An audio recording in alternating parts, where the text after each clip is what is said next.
Welcome to the Counselling Armchair, nurturing well-being and study, hosted by Counselling and Psychological Services at RMIT University. The Counselling Armchair is recorded on the lands of the Wurundjeri people of the Kulin Nations as the traditional owners of the land. This podcast aims to help you manage your university life so you can be at your best. We'll be sharing with you tips on student life here and ways to enhance your mental well-being.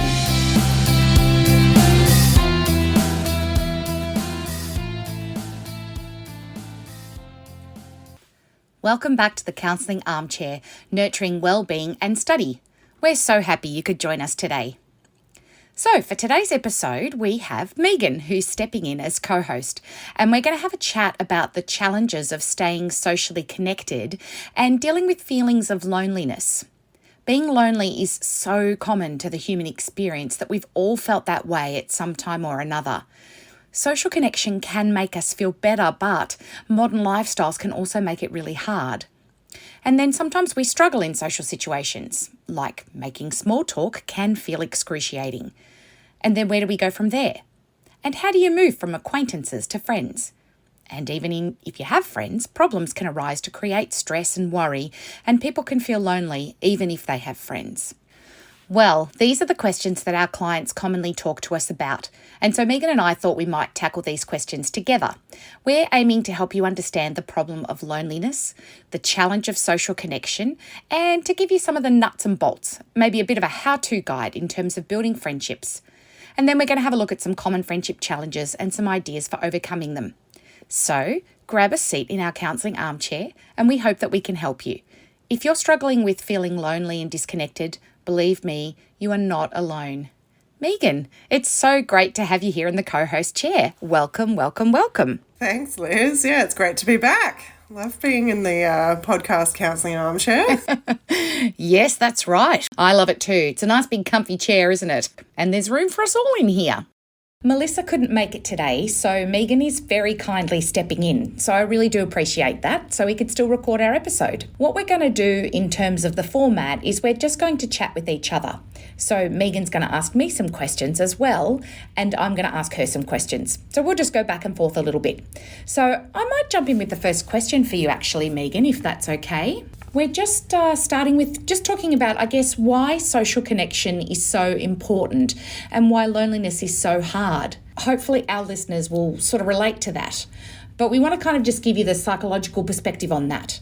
So yes, what is the value of social connection and how does loneliness affect mental health and overall well-being? You know, social connection is one of the big contributors towards good mental health. And, you know, we put it up there with, eating well, exercising, getting a good sleep, and having social connection is kind of a pretty fundamental way that we look after our health and well-being and in particular our mental health. So there's a lot of research into how social connection can be important for us. So when we're socially connected, we feel like we have a sense of belonging, we have support emotionally, they provide us with opportunities for growth. It helps us to sort of foster, shared experiences and have empathy and joy and all that kind of stuff that comes with being with other people. So when we're well socially connected, we tend to, have less stress. And so it reduces our overall stress impact. We have more happiness, we tend to have more happy experiences being around other people. And we can also feel a bit more resilient because it feels like, if you're hitting a hard time that you've got someone to lean on, that you feel like you've got someone there for you. So those are some of the kind of main ways that we would see social connection as impacting or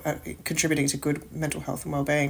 On the opposite, not well social connected people tend to not feel as mentally and physically healthy. So chronic loneliness can mean that we, may experience these symptoms of depression or anxiety. There's even been studies showing that we have a weakened immunity if we're less connected or if we're chronically lonely. And we can experience cognitive decline. It's actually one of those leading predictors in aging, actually, in terms of healthy aging is, people think, I've got to, do a crossword or a Sudoku to kind of keep my brain going well. But actually social connection is one of those things that really contributes to good cognitive mental health or good cognitive health. That's such a good point and so interesting. And I just had this sudden flash in my brain of that movie Castaway. I think it was called Castaway. With Tom Hanks. Castaway with Tom Hanks. And he has that basketball, which he calls Wilson. And it's sort of like, it's a bit of a humorous moment in the film, but it also really highlights that, that he was really feeling that lack of human connection. He had to overcome it. Absolutely. That's what it was doing to him, like having no one to talk to. And absolutely. I mean, and I think we all saw it as well during the pandemic when we literally couldn't see each other, and it was quite impactful for lots of people's mental health, feeling really isolated. And if they hadn't sort of found those creative ways to keep social connection going on, then that loneliness was much more felt, pretty big impacts for their health. Yeah. But the tricky thing with loneliness is that when we are lonely, it really is hard to break out of it. That we can sometimes fall into a cycle of withdrawing, and it makes it harder then to kind of break out of that and to form meaningful relationships and connections. So that sometimes it's that longer that we leave it, the worse that it gets type situation. So even though sometimes we may feel a little bit nervous about kind of going and spending time with people, it is a really important thing to think about how we're doing that. Yeah, to sort of put that on the list of, to put that on the to-do list to try and do that connection. Because you're right, it does become a bit of a habit perhaps, and breaking habits is hard. That's right, yeah. So, I mean, moving through that, in terms of loneliness as a concept, how would you define that, Liz? And, is there a difference between being lonely and being just alone? Yeah, I think that's such a good question because they are different. Many people can actually be really happy in their own company, and people who are maybe a bit more introverted, for example, they probably crave their own company sometimes. I'm certainly like that. I can be like that sometimes. So being alone per se is not the issue. I guess loneliness is more of a subjective feeling. It's a sense of perhaps being isolated, maybe being misunderstood, uncared for, It's when what we want in terms of social connections is not matching up to what we have in reality.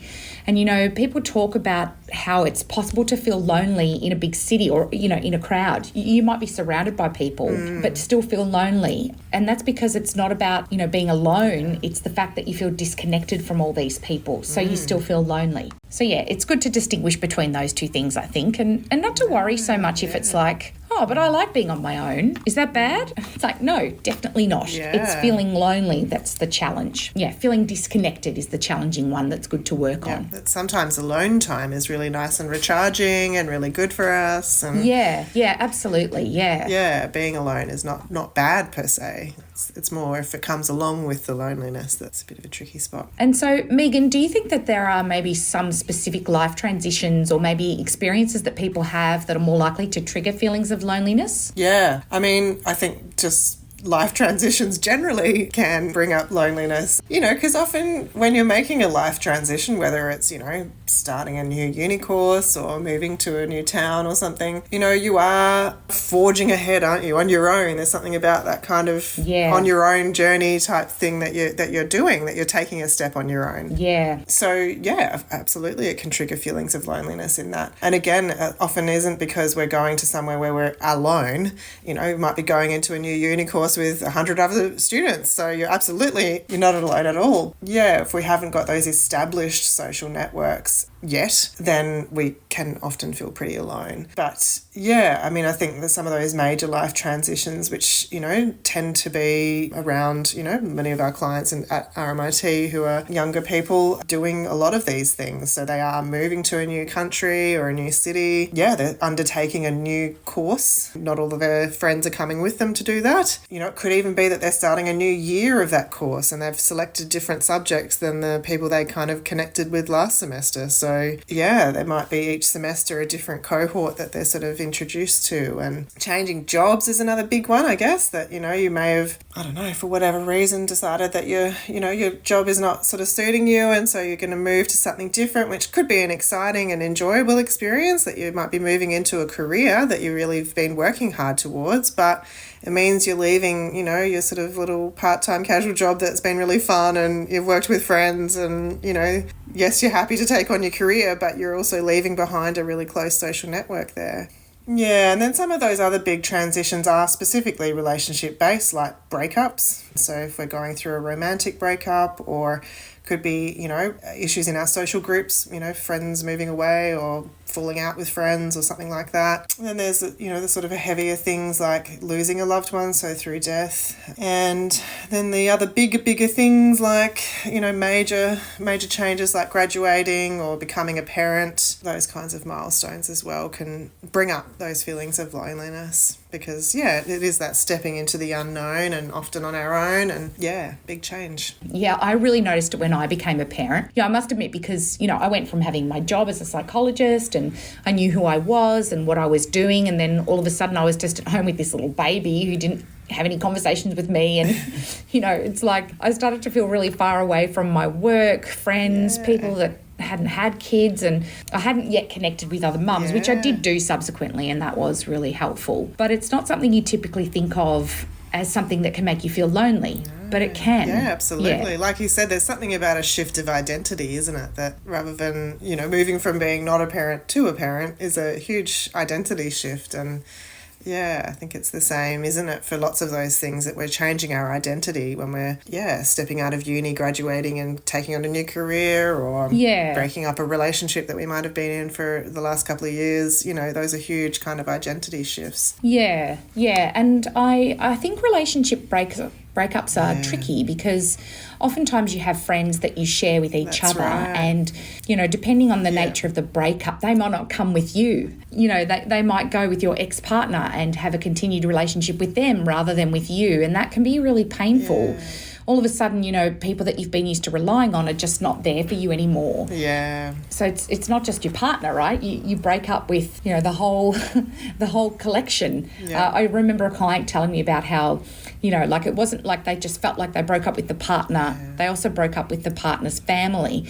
And that was actually almost more painful. Losing the partner's family, all of a sudden, you know, people you've been used to relying on are just not there for you anymore. So, I mean, I suppose we've been talking a little bit about like all different kinds of relationships there, but you know, often when people think about social connection, they do think about their friends. You know, that's often the first thing that kind of comes into people's minds. Do you think that sort of is the only or most important form of social connection? Oh, definitely not. Friendships are great. Like, don't get me wrong. Like, absolutely. It's a great thing to aim for. But I just think it's worth making the point that any kind of social connection or sense of belonging to a group or community has that positive psychological benefit that we mentioned earlier. So it doesn't just have to be friendships. So people might feel daunted about the prospect of making friends, particularly if they've gone through a transition. You know, they've just come to uni, there's all these new people, and maybe they're not that comfortable in social situations. It can feel really daunting. You know, I have to make friends. But really, if you just focus on upping your social connection in general, I think that can still have a really positive psychological benefit. You know, they don't have to be deep, intimate relationships. You know, people that you have D&Ms with. It can just be people that you share interests with, that you collaborate with. But, you know, you can still feel a sense of belonging because you're both interested in the same things. And you can still feel that sort of sense of social fulfillment, that connection to a tribe. Yeah. I really like that word, tribe. I think you were saying that you like it as well. Yeah, it's this idea of like, you know, it's a network of people that share similar characteristics to you. And, you know, sometimes when we talk to our neurodivergent clients, for example, and if anyone listened to the episode on neurodivergence with Jennifer Kemp, we talked about this. Well, she talked about this term neurokin. And I like that idea of like, you know, your found family of people who really understand the way your brain works and, you know, how you communicate. And that can be really, really powerful to help you feel understood. But there are all sorts of different relationships and they all have different levels, you know, family, romantic partners, colleagues, neighbours. You know, you can just, you know, just to be able to say hello to your neighbour across the road is a really nice thing to do. People at the dog park, you know. I have a dog and I take him for walks, and I always have a conversation with another dog walker. Because, you know, the two dogs will start playing or even barking at each other or something. But, you know, there'll be some sort of connection and engagement. And I've had some lovely chats with people that are complete strangers that I walked away from feeling really good because it was like a nice moment of connection.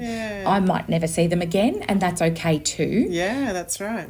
I was just thinking about the barista at one of the cafes that, we only see each other for probably about 2 minutes every day.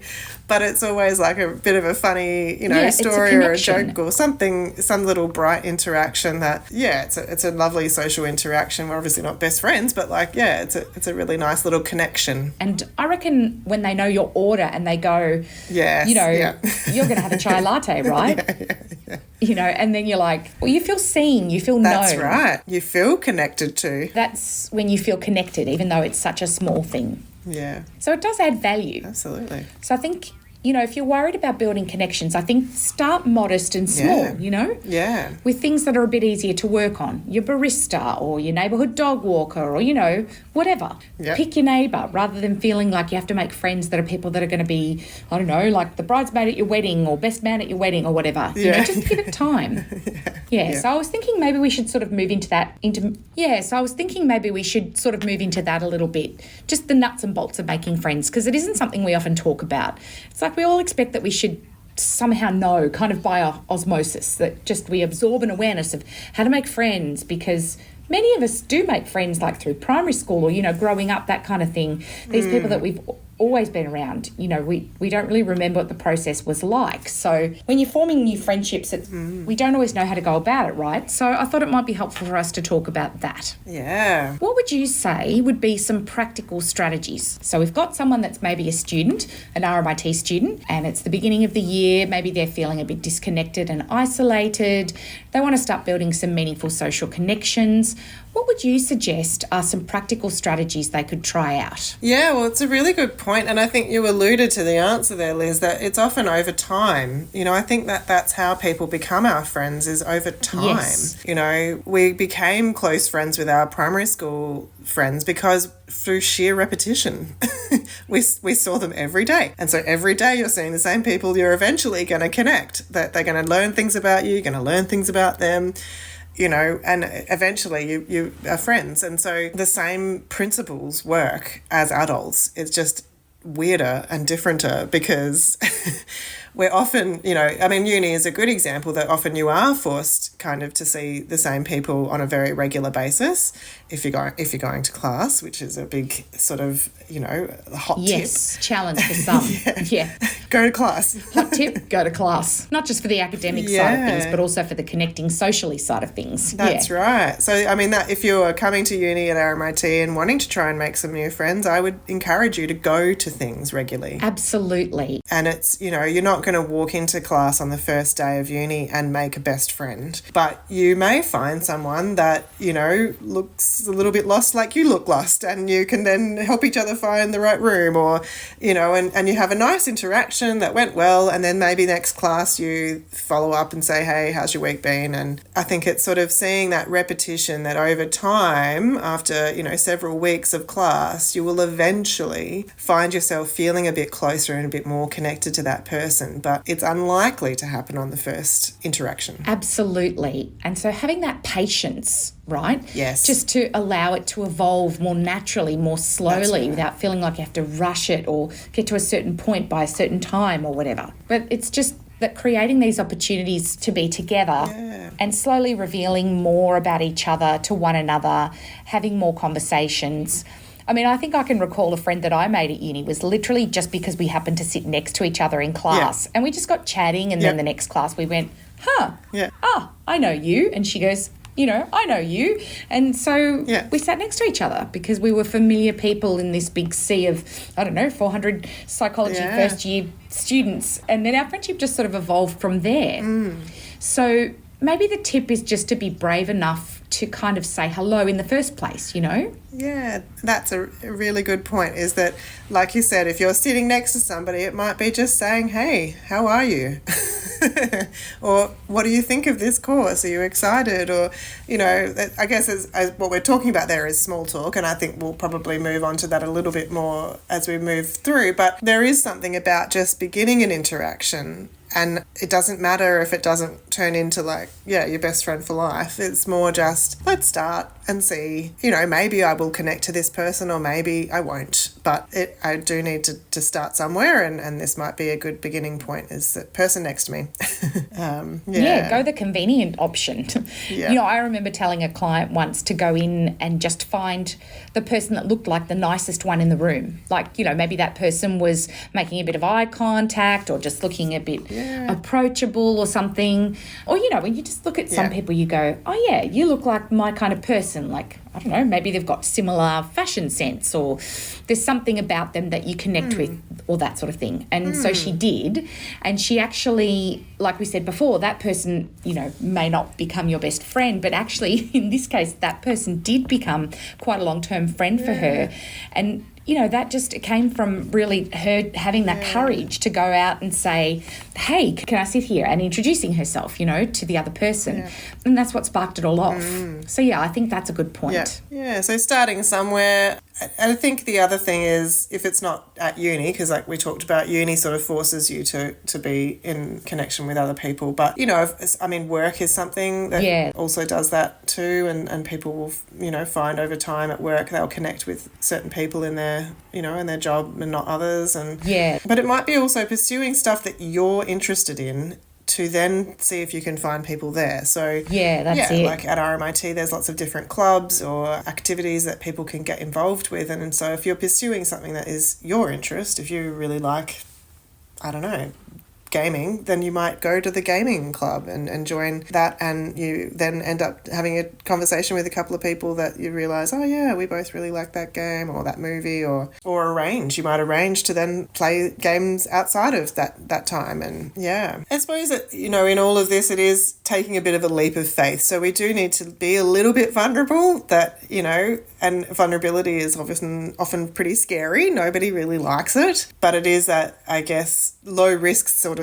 situation, isn't it? That's saying, oh, I'm just going to try and strike up a conversation with the person next to me in class, or take a chance at going along to a club that I might be interested in. We're having to be a little bit vulnerable when we take those chances, and sometimes they don't work out, which is where, we can get a little bit discouraged. But we also, by taking that little risk, can get a really good reward. So, we can end up, meeting someone that we do really connect with, and that's the reward. That's why it's worth taking that little risk, because there is a chance of that reward. Yeah. That's right. And I think that, in that sense, is remembering that the risk reward thing, that's where we get rewards, is by taking the risk. But if it doesn't work out, that it doesn't have to be the end of the world. That I think sometimes if we're feeling a little bit socially anxious, maybe that our brain is telling us this will be the end of the world if, the person next to me doesn't end up becoming my best friend. But the reality is that it's not the end of the world. It's disappointing. We would have liked to have that connection, but unfortunately it didn't work out, and that is disappointing. But we will have another opportunity perhaps next week when we come to class, and we can choose somebody different to sit next to. Exactly. Such a good point. Yeah, and I think another thing that's worth thinking about, maybe just another little tip, apart from being vulnerable, I think is also when you're kind to others as well. Yeah. I think, even just, I don't know, bringing in a chai latte for someone that you're sitting next to in class. Just a little gesture sometimes could be a really nice icebreaker and can make the person feel a bit more warmly towards you as well.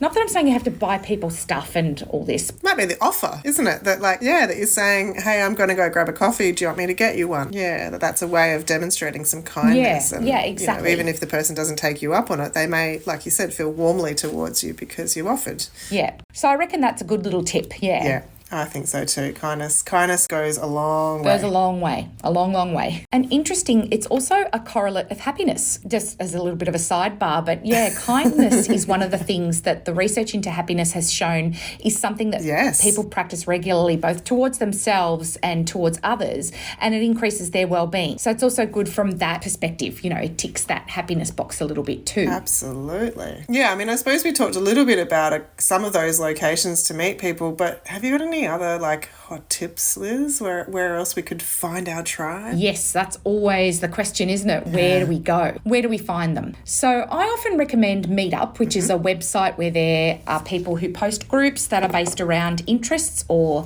they might be based around location, and it might be something like bushwalking or photography or, you know, like a hobby type based interest, and people that get together. Sometimes it's even people that get together to discuss something like philosophy or, I mean, honestly, there's everything and anything So many, on Meetup. It's like it's really good to have a look at that, because it might be that that's the risk you take. You know, I'm going to go along to a meetup. It's on this particular day of the week in this particular location. I'm just going to show up, see what happens. And you've got that connection with the other people, that it's something that you're interested in, that even if you don't make social connections, friends that are lasting, you're still going to enjoy it anyway, because it's something that you're interested in doing. So I like to recommend meetup.com. But you mentioned, of course, that RMIT has clubs and groups and societies, and, you know, RUSU, the student union, they have lots of things that they organise, events, trips, things like that. So do check in with them. We also have Kirup, which is, how would you describe Kirup, Megan? It's sort of like a peer mentoring, sort of. Yeah, I mean, and also it is a way to make friends. That it's a social thing, and they have sort of regular drop-ins where you can have a chat to people and have a chance to meet people that might also want to make friends. so you know you're both after the same thing. Exactly. We're both looking for friends. So yeah, it's a good place at RMIT to do that. That's nice. You know, it just flashed into my head that when my daughter was in primary school, they had this thing at the school which was called the friendship tree, and it was a little bit like Kirup in that if you went there, you went there if you wanted to make friends, so that you knew that if you were going to the friendship tree, that anyone that was at the friendship tree was also there for the same reasons. Yeah. Oh, it's so lovely. I remember thinking at the time, that's so nice. I love that idea, because it sort of takes away that sense of being like, embarrassed. Like, you know, I'm walking into this place and everyone knows, you know, that I don't know anyone or whatever. That's right. But you can actually know that anyone that's walking in here is walking in for the same reason as me. So they want to connect too. So Kirup is a really good one to check out. Obviously, classes, we mentioned, you know, the people that you sit next to in class, or it might be events that are held at the uni or outside the uni, you know, maybe based around your interests. Yeah. Music festivals, food festivals, Moomba, I don't know, like all sorts of things like that. But, you know, really nice things to do, just opportunities to say hello to people. But there's also, if you prefer, the online pathway, because that might feel a bit less daunting maybe than in person. And I think many of us, well, you mentioned the pandemic before, many of us felt a little bit of social exhaustion in going back into the world after the pandemic. Like, we really craved that social connection, but then when we got it, we were like, why am I so tired? You know, because it felt like we were rusty. We were sort of, you know, we'd lost the practice a bit, and some people do find that in-person thing maybe a bit daunting. So there is online, and I have discovered that there are actually apps for making friends. So we all know about dating apps. Well, there are actually friendship apps that are purely for people wanting to get connected, to make friends with each other. So a couple of the ones to mention, there is Bumble BFF, there's Yubo, YUBO, then there's LMK, Wink, Havena, which is one for women wanting to meet other women to find some female friends. And there's also a Meetup app. So, I talked about the Meetup website, but there's also an app, a Meetup app. That's not the end of the list. There are like lots of them, and some of them might be based around specific groups that you might belong to. You know, for example, the LGBTQI community. So you could choose one that's maybe based on an interest that you have, or that's in a community that feels like you want to be a part of, or you want to make friends with people within that community. So that could be some really good apps to check out. Just Google and you will sort of be surprised at how many of them there are. So I think the way they work is that you just have a nice little gentle start, like a bit of messaging back and forth. I think some of them work a little bit like Tinder with the, swipe left or swipe right sort of thing. Some of them do. But I guess if you see someone that seems nice, you can kind of give them a bit of a nudge or whatever. I don't know what the lingo is, but then, if they're interested as well, then you can start conversing. So that could be a way to do it. Or even connecting with some online groups, like you mentioned, gaming and things like that. Yeah. There must be lots of gaming groups and stuff where people can meet up. I know my son likes to play video games with his friends because he's very loud in his room. And I'm like, oh my God, who are you talking to? And then he's like, Mum, I'm talking to my friends, my friends are in my ear, and he's like just enjoying the game, but he's also chatting along the way. So yeah, maybe even finding opportunities to do that. Yeah, that's it. So there are some ideas to get you started. Well, that's a good point, isn't it? That if you like gaming, it might be saying, well, I'm going to try and make a point of playing, social games. That's it. Where I will have the opportunity to talk to other people. And again, you might end up in a game where no one else is really having a conversation and it's like, oh, that's a bit of a bummer, but at least you gave it a go. Yeah, so it's sort of saying, well, that's something I'm already doing because I like doing gaming, so how about I try and do it in a social way? And the worst that could happen there is that you just play the game that you already enjoy playing and you talk to no one, which is no different to doing it on your own. Yeah. But the win is that you might actually strike up a conversation with someone, find that you're really compatible and go, hey, let's do this again, and actually set up a time to do it. Yeah. And then that's how the slow build of that friendship that we mentioned happens. Yeah, absolutely. Yeah, one thing that clients often comment on, certainly to me, and I'm sure to all of us in the team, is, they might wonder, why does it feel so awkward when you first start talking to someone new that you don't know yet? I've had a lot of clients say to me, is it me?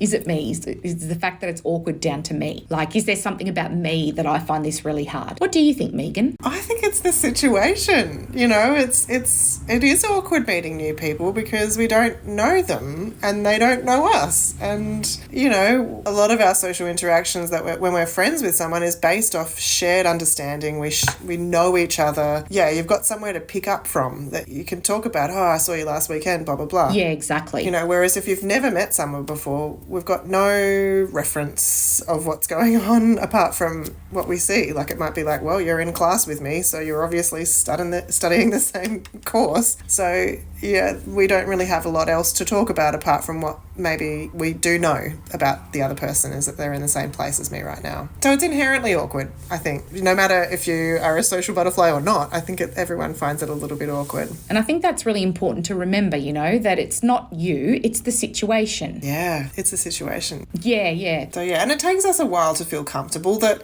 some people, I think their clients will often say, oh, they're so good at meeting people. They just look like they're so comfortable all the time. And it's, I don't know if they are inside comfortable, but they may look it. So, I think there's another part there of just remembering that just because somebody on the outside doesn't look uncomfortable doesn't necessarily mean that they are comfortable. They might just be a little bit better at hiding it. You can fake it till you make it. That's right. Absolutely. Yeah. So true, yeah. So, yeah, I think that just remembering exactly like we said, that the situation is awkward. It's going to take a while to feel comfortable. Most people feel uncomfortable, and it's just about time. Yeah, and if you can tolerate that discomfort, then you can get to the next level, yeah. That's right, exactly. So, yes, on that next level conversation, Liz, what are the stages of becoming friends or closer to someone? So I think it's good to go through that and sort of, maybe you can reflect on where you're at with people along this sort of scale or this continuum. But yeah, starting with, there's the initial interaction like we talked about, the meeting of the person. Maybe this is the time when you're having some small talk and you're sharing some experiences. Oh, I read that book. Oh, I saw that film. Or what did you think of it? You're just starting to get to know each other. From there, we can move into a bit of an acquaintanceship. So what's an acquaintance? Well, I guess it's someone you've been having repeated interactions with, but maybe you see them in class every week, you're starting to get familiar with each other, but you're maybe not yet sort of feeling close, like you'd want to have a deep and meaningful conversation with them, but you really enjoyed the time that you spent with them. And then the next level is really, and it's sort of part of this acquaintanceship level, is that we're just sharing on the surface, just where it's more everyday. What are you doing? What do you think of this? Like books, films, that sort of stuff. The next level is where we really start to get to a deeper connection. And that's where we might need to be a little bit vulnerable. We're going to call on the vulnerability a little bit more here, because it's where you start to open up about yourself. You're going to start sharing some more personal stories. You're going to start to share your feelings about things. I mean, you don't have to tell people your deepest, darkest secrets, but, it's just revealing a little bit more about yourself than you would have done maybe with someone you don't know as well. And then from there, we kind of move on to mutual support. that's when we're there for each other. That's when we can really up the kindness stuff, like, let me cook a meal for you. You've just had a baby. I know you can't cook at the moment. I'm dropping it over. I'm popping it on the doorstep. That's when we start to do that sort of stuff. Or, yeah, hey, how you doing? I saw you had a fight with that person. Like, how are you doing? I just thought you might want to have a chat, and you sort of have that person you can start to lean on. So that's when that sort of reciprocity starts happening. And then from there, well, that's when we really solidify the friendship. So, I'd say at that point, we've become friends. We're seeing each other consistently. We trust each other. We're connecting on a deeper level.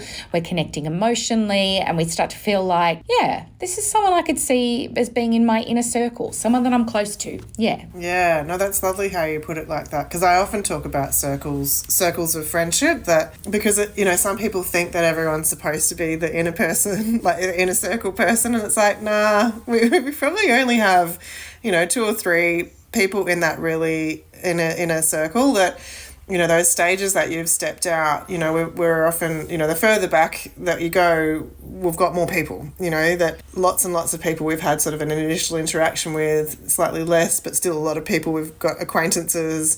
And then that, it gets smaller and smaller as we move forward. There's less and less people in those inner circles. And that's normal. I think it's sort of not seeing that as a bad thing, that you're not supposed to have 50 best friends, Yeah. Yeah, it's okay to, have time and a place friends too, I think, is the other big thing. Like, sometimes you can get along like a house on fire with people at work, but you maybe don't really see them outside of work. But when you're there, you love having lunch with them and they know a fair bit about you. But yeah, it hasn't quite translated into being that deeper friendship. So, and there's nothing wrong with that. I think that's healthy and normal. I'm glad you said that, because I think we do sometimes put pressure on ourselves to go, oh, that person seems to have 50 best friends. Absolutely. They probably yes, don't. Absolutely.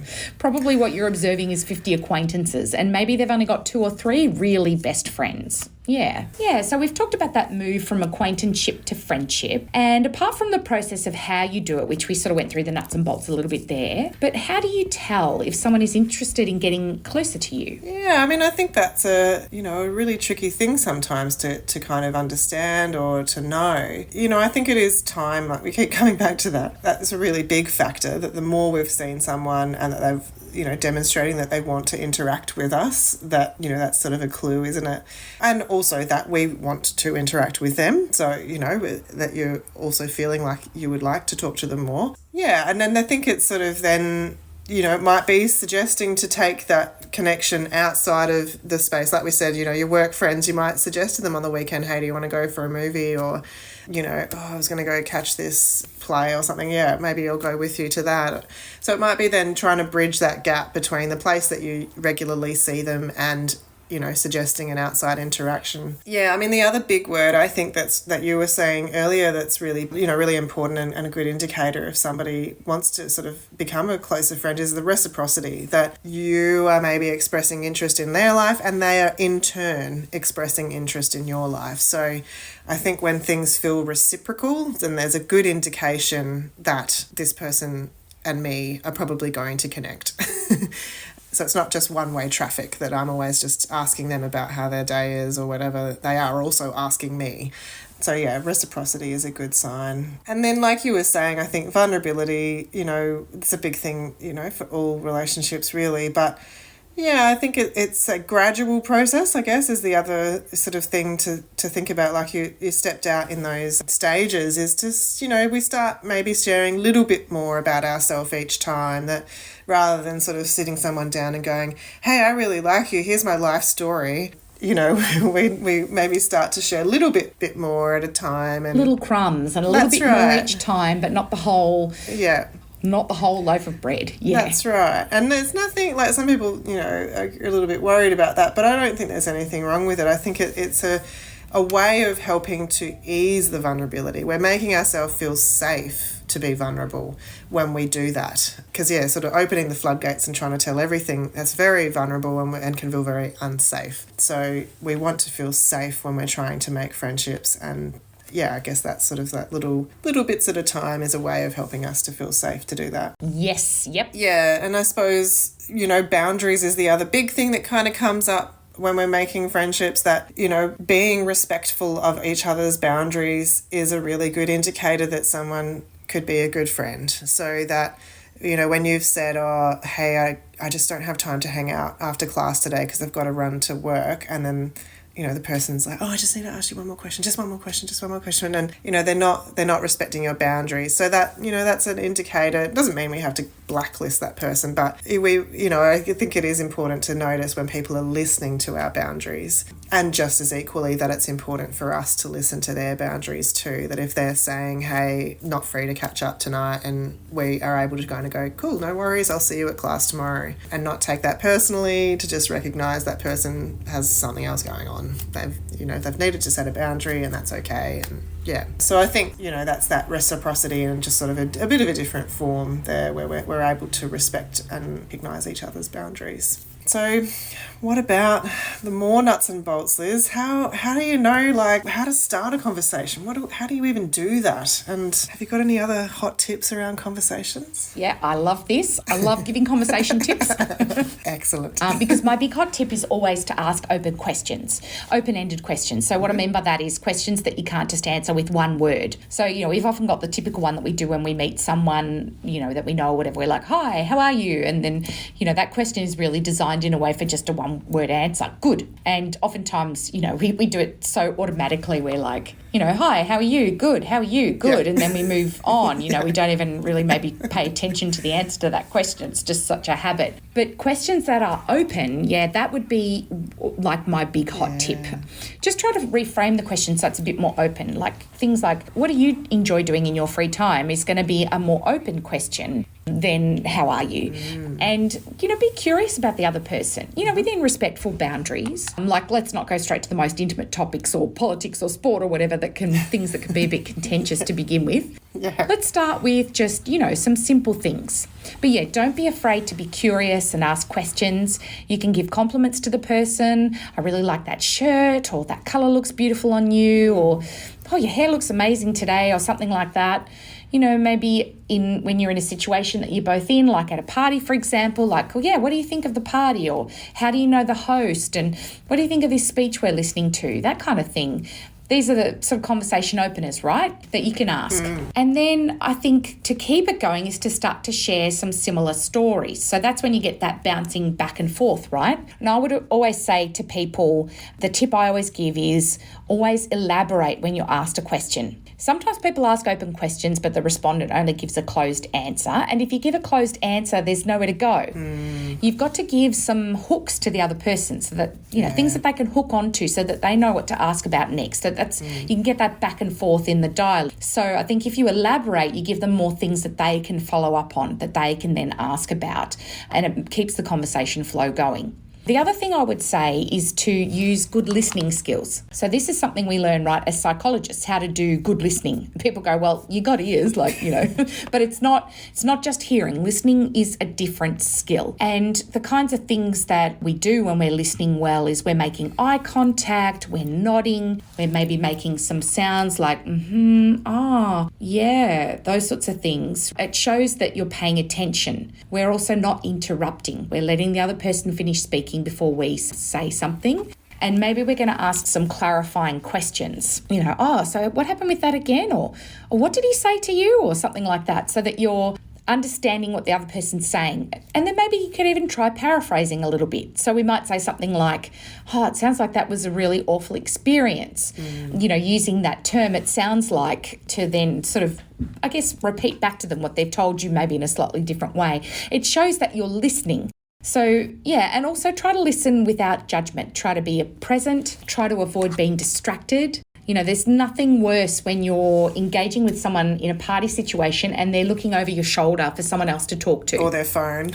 That can feel really disrespectful. So, it's amazing how good it feels to be listened to, and how that really helps with the connection. I say to my kids all the time, like, the reason I fell in love with your dad is because he was such a good listener. And the next time we caught up with each other, he said, oh, how did that thing go you were telling me about? And I went, oh, my God, he actually paid attention. Yeah, he remembers that we talked about that. Yeah. And that made me feel really cared about, So that's where listening is a great tip. And then finally, I guess, ending a conversation. All conversations do end. Like, no one has a conversation that, is a marathon that goes on for 5 years. All conversations have to end. So I think if you can feel it starting to peter off, like maybe you're running out of things to say, and then maybe you can just say something that shows appreciation. Like, it was so great to see you today. It's been lovely catching up. It's been lovely chatting. Maybe mention a future connection. Would you like to maybe catch up for a coffee, or should we go and grab dinner sometime? Or just a more general thing like, I'll see you around. See you at class next time. And you can also just sort of make a polite excuse for a graceful exit. Like, I'm really sorry, I do have to get going. I've got another appointment, but it's been really lovely. I've really enjoyed our conversation. That would be a nice way to finish it. If you're at a party or something, it might be like, again, like, I've really enjoyed our conversation. I just need to go and say hello to this other person that's just arrived, but hopefully we can catch up again. And that might be a nice way to sort of end the conversation. So those are my go-to-woe tips for making conversations that I hope will be helpful. Amazing. Yeah. Gold. Yeah. Absolute gold. So we alluded a bit to good things to talk about and things that are maybe not so good to talk about in a first conversation. But what do you reckon is good to ask? What's okay to ask and what's maybe not okay to ask? Yeah, well, I think that, like you were saying before, the common interests or your shared experience, like if you're in class, talking about uni, talking about that class, that lecturer, that's a common experience and interest that you're having at that point. Current events, which can be also one maybe to avoid at particular times, but it might be if there was something sort of notable in the news that, I don't know, did you see who won the local sports thing? The AFL Grand Final or something. Yeah, that's right, AFL Grand Final or something, or local happenings, or did you hear about something that happened on campus last week? Yeah, and personal experiences of a not necessarily too deep nature, so it might be maybe some travel that you've done, or a birthday party or some sort of memorable experience. Yeah, things that maybe we would avoid are deeper sort of personal topics about, maybe our belief systems, or, the classic religion and politics is always what people will say to avoid. Stay away from those ones. Things, super personal stuff, maybe somebody's income or intrusive health questions, past trauma. I think that's a big one. Sometimes people think like, we have to talk about our traumas on the first date. Well, no, that's very intrusive. And then judgmental stuff, so things that might be a bit more critical, or, when we're saying, why do you think that, or why would you want to go to that place, or something like that seem a bit critical or accusatory, they tend to shut down conversations. They will shut down the conversation pretty quick, yep. Cool. So what about going beyond small talk? Any other hot tips around how to get beyond small talk? Yeah. Well, it's what you mentioned earlier. Certainly sharing some personal stories will get you out of that small talk territory, your interests, your passions. And usually people are quite animated when they're talking about that stuff as well. So that's really helpful. And what we've already said about being vulnerable, being willing to sort of admit a few things like, it's okay to say, I find social situations really hard. Actually, a bit of a disclosure like that can really sort of break the ice. And something like that maybe is not too risky. It shows a bit of vulnerability, but that person can connect with it. For example, I get a bit of anxiety, and I don't mind telling people that I get a bit of anxiety, but I always find that when I tell someone about that, they go, oh my God, me too. Like, there's relief in knowing that someone's described something that they're experiencing as well, even in a social situation. So that can be a bit of a way to get beyond small talk. And then what we said before in terms of, when do we start to try to go beyond small talk, which you've already talked about a little bit, Megan, but, listen to see if there are follow-up questions like, are they saying, tell me more about that, or wow, that's really interesting, and then what happened? Or maybe they're giving more elaborate answers themselves. It's a sign that they are keen to keep engaging in that conversation. And then let's look at their body language as well. Like, are they sort of leaning forward, maintaining eye contact? Are you noticing a level of enthusiasm in the conversation? That's a good sort of go signal. And I think when you're talking to people, look for hooks in the conversation as well. Like they might start to mention something a little bit more personal, and that might show you, yeah, okay, I think they're ready to connect a little bit more now. I might try sharing something a bit more personal. So, yeah, I think that's sort of how you do it. But again, it's time, isn't it? We keep saying that, don't we? It is. It's time. Just be patient. Don't put pressure on yourself. I think you start to feel your way. It's not going to happen. Just be patient and don't put pressure on yourself. It's not going to happen in the first meeting. It'd be very unlikely to have, get a best friend the first time you meet them. Yeah. So the last part of our chat today, we're on the home stretch, everyone, is we're going to maybe just chat about a couple of common friendship challenges that clients often raise with us and maybe some ideas for overcoming them. And one of them is about confidence in making friends. Like, how do you get more confident in yourself and what you can offer in a friendship? Yeah, I think it's a really tricky one because there's often been probably a lot of reasons why we've felt unconfident. That, we might have had some rejections or, what we sort of perceive as rejections in the past that, we may have tried to chat to the person next to us in class and they've been like, oh, sorry, I'm, talking to this person, or, oh, sorry, I just really need to text somebody on my phone.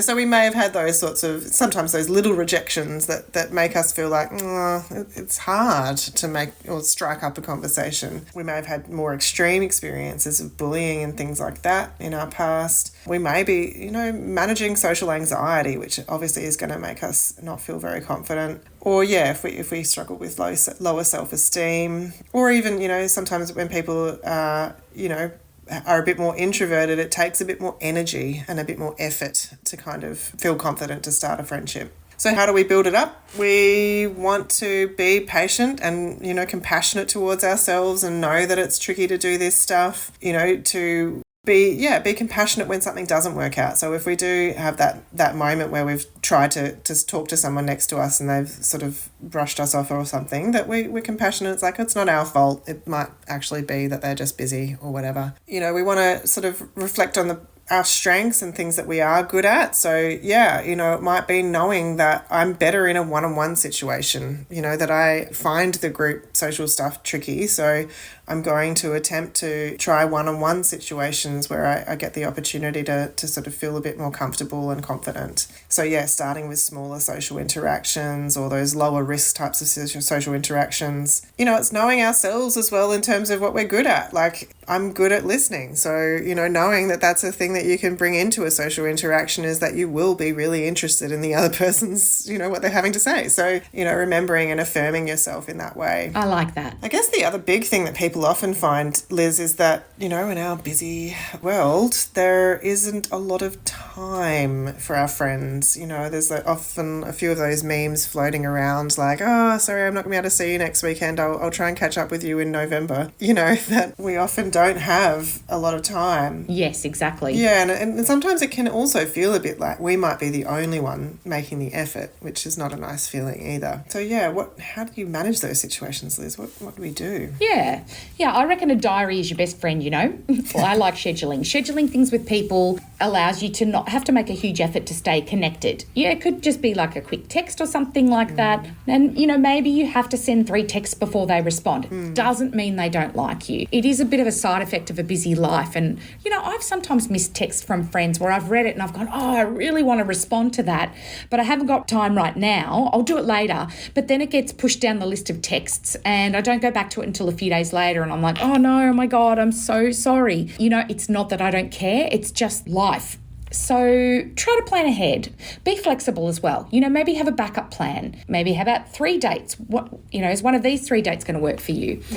Something my friends and I often do is we use WhatsApp, a message group on WhatsApp, and we put a poll in the group and, where people can just select which dates they're available. Here are some dates, you're trying to organise 4 or 5 people and you're trying to pick a date and then you choose the date that everyone voted for. And, that sounds a bit daggy, but hey, utilise that sort of technology that works. Maybe try virtual catch-ups as well when in-person is not possible. I think I might have said on this podcast before, but I'm really into Korean dramas and I have a group of friends that I watch Korean dramas with. We don't watch them together. We watch them virtually. So we're watching in our own homes, but we're meeting using, like a video conferencing type app like Teams, and we're just chatting while we're watching. And it's lovely. And we feel really connected. Yeah, one of them is interstate, so we can't see each other in person, but I still feel really close to those people because we're sharing that experience together. So, yeah, that might be a way, and it might be a bit easier to organise people, to get together. And then in terms of feeling like you're the only one that's making an effort, and, that's a common experience for sure, maybe try and raise it gently with your friends. Maybe just say something like, hey, I've suggested a few things recently that haven't worked out. Is something up? Am I not hitting the mark here in terms of things we'd like to do? Or you could even try saying, look, I'm feeling a bit worried that, maybe you don't want to do these things with me. And so just maybe let them know, because they might not realise that you're feeling that way. Maybe encourage others to plan. Hey, how about you organise the next get together? We'll take it in turns in organising get togethers. And, I guess stick with the friends who are going to reciprocate. Don't sort of keep on with the one that's not reciprocating. And I often think about what you said before about using your strengths in a conversation. I have a friend who I've been friends with since I was 14, and she is a connector. She's amazing. She's amazing at staying in touch and organising things, and I love this about her, and I really fully credit the fact that we've stayed in touch for 30 plus years because of her just being a really good connector. I'm not the greatest connector. I do love connecting, but I'm really bad at organising stuff, and I get a bit caught up with what I'm doing in the moment, and stuff slips by me. But what I'm really good at is being a good listener. So hence why I'm a psychologist. We all are good listeners. And so, for me, that's the kind of contract between us in a way. I'm not saying she's not a good listener as well, but, that's my strength, and her strength is connecting. We both bring something to the friendship, but we bring different things to the friendship. And, I probably would never do it as well as she does. So, if you're the one that's organising things, maybe it's just because you're good at organising things. It doesn't mean that they don't appreciate you, or that they don't care, or they don't value you. It's just something we're thinking about as well. I think so too. And I think that, when you were talking a bit about communicating how we feel, I think another really wonderful thing to do with our friends is to say, I really love catching up, or I had such a fun time when we did this thing. I'd love to do it again. So it's being vulnerable in that way, that we're sharing that I actually really like spending time with you, and in particularly in this formation. So I'm going to make an effort to try and organise that if you're on board, that sort of letting them know why, rather than sort of guilt tripping people. Not necessarily that you're guilt tripping people when you're sharing your feelings, but I think it's more just showing them how important it is. Yeah, people who, and again, our clients often talk to us about this worry, sometimes about not being front of mind for the people in their life, or, that they might feel a bit rejected. What can people do if they're feeling that way and feeling that way in their friendships at the moment? Let's say someone who's listening to this is maybe feeling like that at the moment. Yeah, well, I think that 99.9% of time people are only thinking about themselves. So often it's because it's not you, it's them, that they are busy, they have limited time, they are spending time with friends that are in the same class as them. It might be someone that we did connect with last semester but not this semester or something, and it's loads of other reasons that don't have anything to do with you, I think, is the first thing, just to remind yourself. And it doesn't mean that we don't feel bad. That I think we can sort of feel disappointed and a little bit sad that we are not getting to see them as much. But rather than sort of taking it personally that I've been rejected because of who I am, it's actually probably more likely to be something to do with that person's life. Oh my God, yes, that is so true. I think it's pretty common to feel rejected, but it may not actually be an active thing that's taking place. Exactly. So good to remind yourself of this. Yeah. Maybe there are other reasons why people are not spending as much time with me, and it's not that I'm not valuable. It's like there could be a whole bunch of reasons. So take the time to be self-compassionate. Absolutely. So Liz, what about in terms of neurodivergence and social anxiety, or even introversion,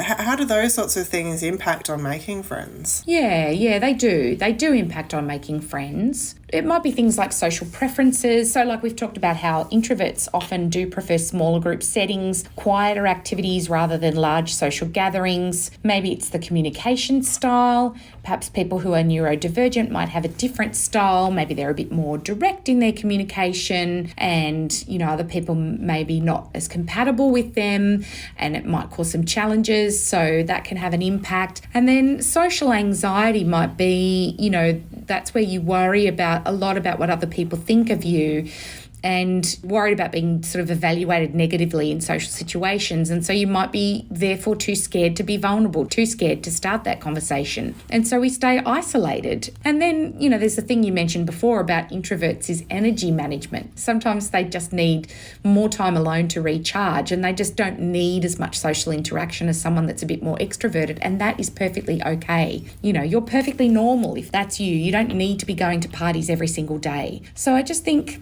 it's really about finding your tribe. Introverts connecting with other introverts, neurokin and all those things we sort of talked about. Maybe focus on quality rather than quantity. Prioritise those friendships so that way you feel more comfortable and understood. And, and don't worry if there's only 2 people in your life. That's totally fine. And maybe friendships that align with your needs.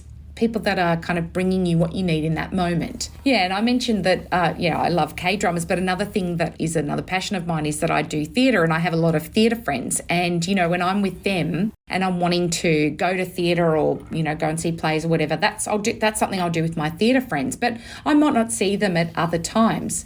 And that doesn't mean that they're not great friends and that I don't love them. So, these sort of shared interests are a great way to sort of foster some deeper connections. And so, in that way, you might have various different friends that work well in different situations, and not all of them. And that's okay. And again, quite normal. Yeah, that's perfectly okay. It's rare to find a photocopy of yourself, isn't it? You might not want to meet a photocopy of yourself as well. It is. That's true, yeah. We need to have some spice, don't we? Need to be something different between us to sometimes, encourage a friendship. So I think differences can be powerful as well, just because, you can introduce things to each other. Like if I think about my husband and I when we were dating, we had a lot of similarities, but there were differences as well. And, he's really into nature and bushwalking and camping, which I am not really into at all.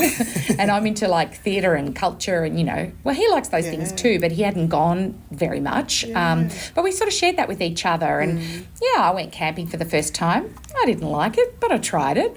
But it's probably something I wouldn't have gotten to do if I hadn't met him. And then, he came and saw musicals, which he'd never done before. So it was nice to have that little exchange. So sometimes it's nice to have some differences and expand the range of things that you do. Oh, thanks so much, Liz. This has been a really good talk about social connection and loneliness and how we tackle it. So thank you, audience, for listening to today's episode of the Counselling Armchair. And we hope that this discussion has shed some light on the complexities of loneliness and the importance of social connections.